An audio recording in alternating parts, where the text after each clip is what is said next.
নমস্কার বন্ধুরা, মৌসুমি হোম কিচেনে সবাইকে স্বাগত। আজকে বানাবো কুমড়োর ডগা বেসন দিয়ে। কুমড়োর ডগাটা ভালোভাবে কেটে ধুয়ে নিয়েছি।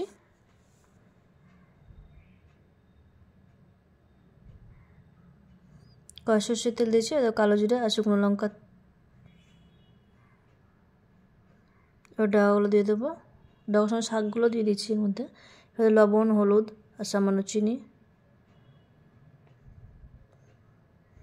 ভালো করে নিয়ে ঢাকা দিয়ে রেখে দেবো গ্যাসের আঁচ কমিয়ে। এদিকে বেসন নিয়েছি 2 চামচ। বেসনটা গুলে নেবো ভালোভাবে।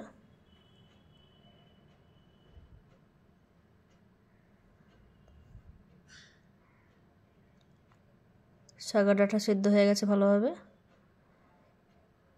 এবার গুলে রাখা বেসনটা দিয়ে দেবো। বেসন দিয়ে ভালো করে মিশিয়ে নেব।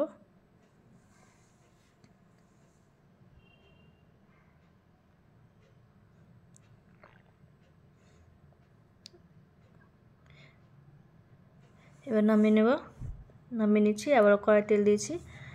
থেতো করা রসুন আর কাঁচা লঙ্কা চেরা।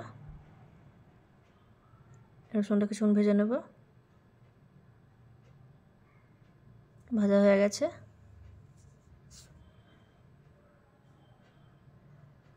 এবার সেদ্ধ করা আটাগুলো দিয়ে দেবো আবারও।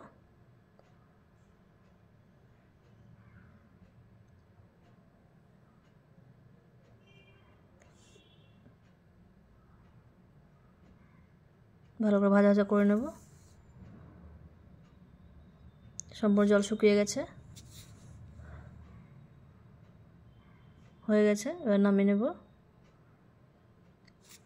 নামিয়ে নিয়েছি। কেমন হয়েছে অবশ্যই জানাবেন। সুস্থ থাকবেন, ভালো থাকবেন। দেখা হবে পরের ভিডিওতে।